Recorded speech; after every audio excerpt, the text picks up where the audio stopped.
Hello, hello, j'espère que vous allez bien. Alors, je viens vous parler du transit de Mars en Cancer. Ça va être un très long transit qui va durer près de 6 mois au lieu de 2 mois habituellement, du fait de sa rétrogradation en fin d'année. Autant dire que c'est vraiment important, hein, parce que Mars ne reviendra pas dans ce signe avant 2 ans.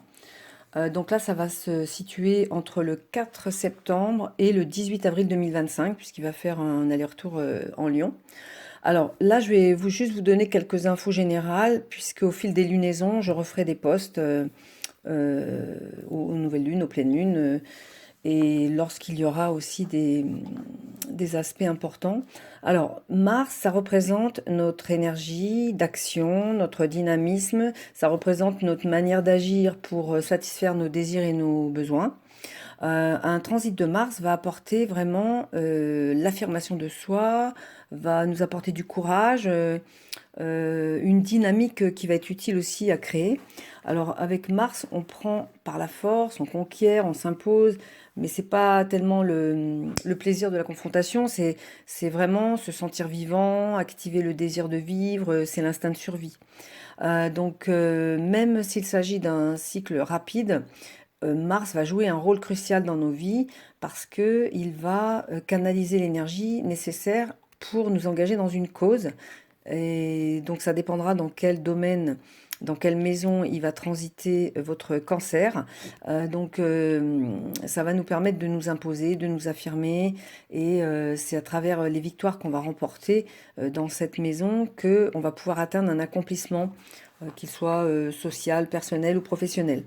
Donc, quels possibles événements pour un transit de Mars en Cancer? Bah, ça peut être un déménagement, entreprendre des travaux à domicile, ça peut être avoir une activité à la maison, créer une entreprise et travailler de chez soi. Ça peut être plein de choses en fait, mais là je vais plutôt parler d'énergie et cette énergie, les valeurs du cancer en fait, si Mars est guidé par ces énergies de cancer, ça peut être devenir un moteur pour des actions qui vont au-delà d'un épanouissement personnel, hein. Ça peut être un catalyseur de projets créatifs qui bénéficie à la communauté. Ça peut être soutenir le bien-être des autres et favoriser un développement spirituel.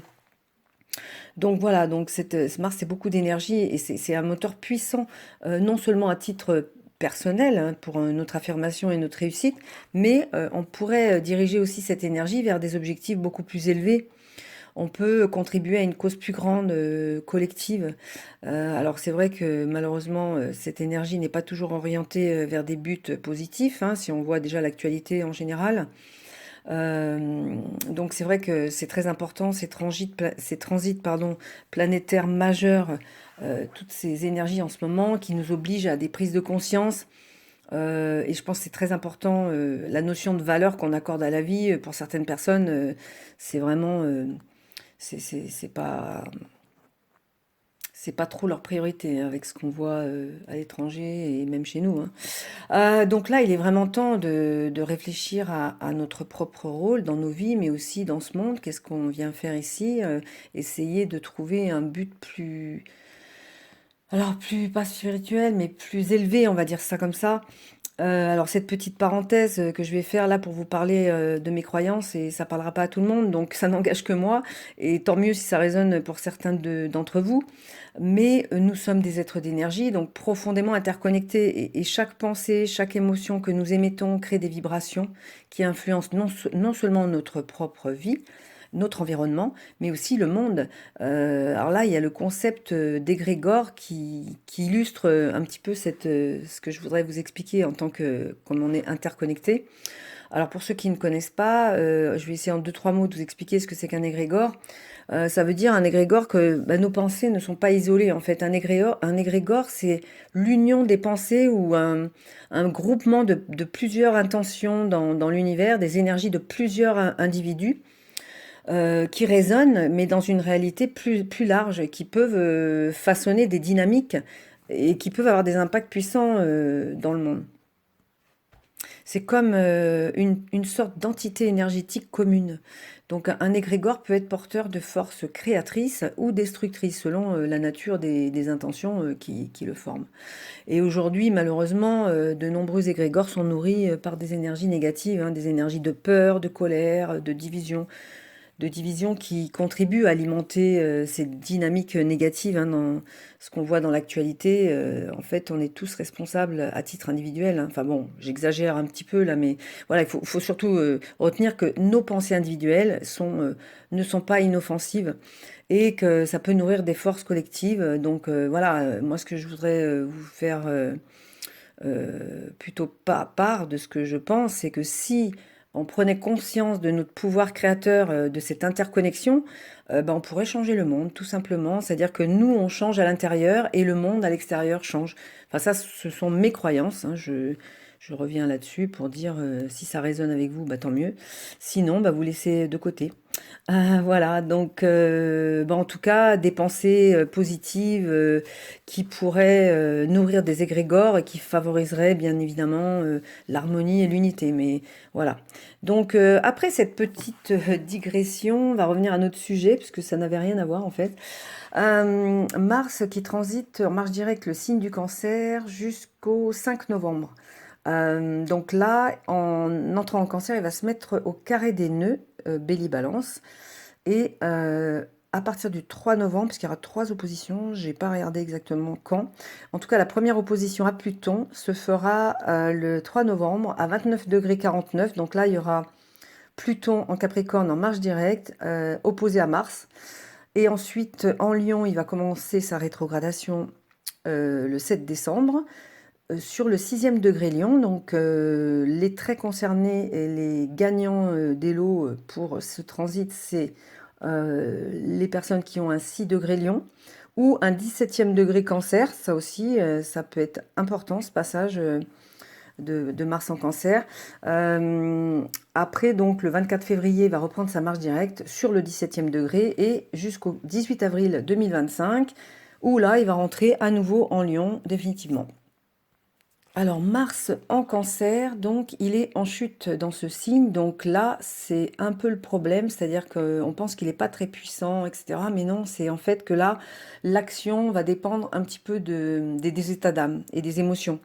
Donc en fait, quand Mars, c'est la planète de l'action et de l'énergie, une énergie, une impulsion hein, qui rentre dans un signe d'eau, le feu qui rencontre l'eau, ça me fait penser à de l'eau qui bout. Donc c'est vrai que ça peut représenter une montée progressive hein, de la pression émotionnelle, où bah, vous allez avoir des émotions, mais au lieu d'être canalisées en action directe, elles vont se transformer en réaction, parfois imprévisibles et intenses. Donc là, bon, vous imaginez l'eau qui bout, quand ça bout, ça déborde. J'allais même prendre plutôt le lait qui bout, c'est encore plus impressionnant. Mais parce qu'à l'extérieur, donc tout peut sembler calme, donc ça monte en pression, et à l'intérieur, donc la pression qui monte, et jusqu'à ce que l'ébullition se produise. Voilà, donc c'est une position assez inconfortable pour Mars, parce que bah, ce signe d'eau qui est maîtrisé par les émotions, la sensibilité, ce besoin de protection. Donc là, c'est comme si l'énergie martienne, elle est en tension, elle va comment dire, d'habitude, elle est orientée vers l'extérieur, hein, l'action, c'est très concret. Et là, elle se retrouve prisonnière des vagues émotionnelles du cancer. Donc, voilà, donc c'est ce besoin aussi de sécurité émotionnelle qui peut être mis à rude épreuve. Il y a une instabilité intérieure qui va être compliquée à gérer. Donc des réactions un peu soudaines sous forme, ça peut être de colère, de tristesse, de besoin de protection, ça peut faire remonter des peurs, des sensations d'insécurité. Donc ne prenez, voilà, je veux dire, c'est pas, ça va pas arriver à tout le monde, hein, je veux dire, mais pour les personnes peut-être plus sensibles, c'est ce que vous risquez de vivre et c'est pas grave, ça va pas durer. Il y a rien qui dure, en fait, tout est impermanent. Euh, donc cette période demande donc une attention particulière sur notre monde émotionnel et bon, une certaine vigilance pour pas que ça ne déborde de manière incontrôlée. Et alors quand même, il y a une énergie aussi qui peut être nécessaire pour défendre notre clan, pour défendre notre famille. Alors attention, parce que ça peut être aussi défendre notre clan, mais cette force peut aussi se retourner contre nous. Donc il y a quand même avec un Mars en Cancer, il y a une inflammation du secteur de la famille, de la maison. Il y a augmentation de la nervosité et donc au sein du cercle familial, il peut y avoir risque de conflit.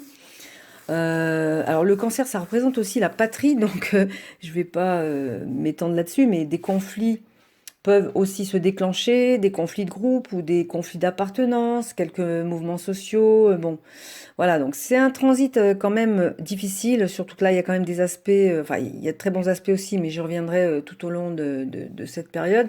Euh, En fait, il faut qu'on trouve un équilibre entre cette action, il faut qu'on soit patient, il faut mieux réfléchir, enfin, j'allais dire, oui, entre impulsion et réflexion, il faut prendre le temps et essayer d'être en conscience en fait, hein. Puis surtout que là, on est toujours en vibration 8, donc là, on continue notre travail d'épuration. Pluton est sur le 29e degré. Il faut que je fasse le poste d'ailleurs, anarétique. Il va pas y revenir avant 250 ans, donc c'est vraiment le moment de travailler sur les mémoires karmiques et transgénérationnelles. Donc c'est vrai que là, le petit plus, je dirais, quand on a un Mars en Cancer, c'est que Mars peut nous pousser à nous pencher sur nos racines, puisque le cancer, c'est en analogie avec la maison 4 et les racines, la famille. Et donc, on pourrait être amené à, à être, comment dirais-je? Bah, en fait, clairement, c'est le moment, pendant cette période-là de 6 mois, de s'occuper, de nous pencher sur nos racines, notre héritage familial. Et surtout ce qui concerne notre héritage émotionnel. Tout est en lien en fait, hein, toutes ces planètes en même temps, la lune noire en balance, Pluton au dernier degré du Capricorne, enfin tout ça c'est pas par hasard en fait, c'est une toile d'araignée globale qui fait qu'il faut qu'on fasse évoluer nos schémas et les comportements qui sont dépassés. Donc voilà, donc lorsque Mars va traverser ce signe, il forme un carré d'ailleurs à l'axe des nœuds lunaires en entrant en Cancer. Donc il va réactiver des situations, il va provoquer des expériences pour qu'on revive certains schémas afin de les faire évoluer. Donc oui, je sais que c'est pas très drôle, mais en fait, il faut vraiment guérir, j'allais dire le mal par le mal. C'est voilà, réactiver des situations pour qu'on puisse les transmuter. Et avec cette énergie de Mars, on va pouvoir creuser le passé, faire une introspection, voilà, essayer de remonter tout ce qui est enfoui dans notre psyché, tout ce qui nécessite d'être traité. Voilà, donc c'est vrai que ça va agir comme un élément perturbateur, mais en même temps, Mars nous oblige à provoquer, il provoque le changement et il nous oblige à évoluer. Donc voilà, donc on verra ce que ça donne, mais en tout cas, c'est la force de Mars, hein, d'inciter à l'action et de donner l'impulsion nécessaire à cette évolution. Alors, pour terminer sur le point positif de cette période, donc c'est que là, nous avons 2 mois avant que Pluton arrive en Verseau pour nettoyer, vraiment faire le ménage dans nos vies, dans nos, comment dirais-je, dans nos schémas, lâcher nos vieux schémas, faire évoluer nos comportements qui servent plus, restructurer nos fondations intérieures. Donc c'est vraiment pour préparer le futur, hein. Il y a d'excellentes choses qui arrivent et donc il faut se mettre à neuf. Donc mettre en lumière ces schémas, nous remettre en question. Et parce que ça freine notre évolution, en fait. Il faut aller dans le sens du courant et dans le sens de l'évolution. Alors moi, je vous invite à réécouter mes précédents posts, surtout sur ces derniers. Là, j'en ai fait plusieurs à la suite parce qu'il y a beaucoup d'actualités, en fait. Et donc, je vous rappelle que cette analyse est généraliste, qu'elle doit être corrélée à votre carte de naissance et à votre évolution solaire aussi. Donc, je vous invite à consulter mon site si vous souhaitez une analyse individuelle. Le lien est dans la description. N'hésitez pas à commenter, à partager. Je vous remercie de me suivre. Prenez bien soin de vous. À très bientôt. Au revoir.